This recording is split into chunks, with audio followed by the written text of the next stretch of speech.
Hirap dyan, Dol. Ayun na, maghahagi si Idol Gabo. Diyan, okay na dyan, Dol. Sige, huwag na doon sa bandang unahan kasi medyo malalim-lalim doon.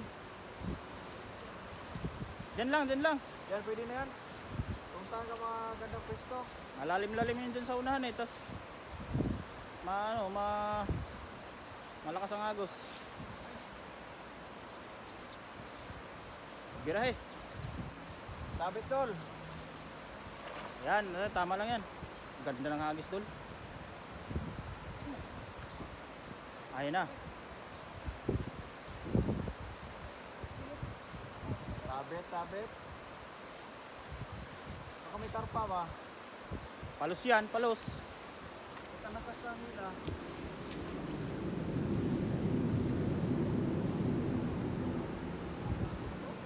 Lagi naman to rito. Nag-agit na si ano rito. Sino? Si Apple. Oh. Ano basta ka? Tumuloy-tuloy na hanggang doon. Napapapakan na yung mga bato dyan. Lagi na siya kumagaba. Naglakad siya dan. Balo.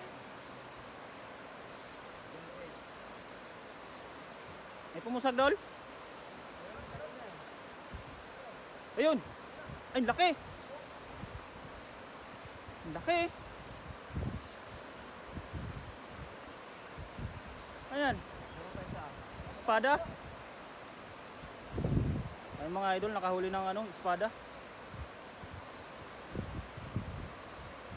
Parang dito. Dumaan lang yung ulan. Ha? Pwede na yan. Pangdaing yan, pangdaing.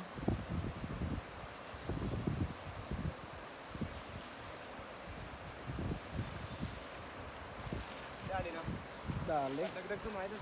Oh, huli na naman tayo mga idol. Jackpot. Ano kayang tawag isda na yan? No? Sarap daw to eh. Ha? Sarap daw. Yun, no? Panalo. Panalo mga idol. Ay, grabe. Dami na agad huli. Oh. Yan o. Dali na. Saan pa ba? Diyan. Dito? Hmm. Pag-isan lang natin ang kasisan. Oh. Agis ko dyan. Tapos dito ang tugba. Dito ang lapak na kanto. Mojo di ay. Yung mga idol oh. Bago ang panglusong. Sarap yan. Kaya pang swerte talaga yan. Kung sa akin kaya, nandun pa kayo sa Taichung panglusong ko. Iniwan mo ba? Iwan ko dun eh. Swerte yun eh. Doon ako pumaldo eh. Ito? Hmm.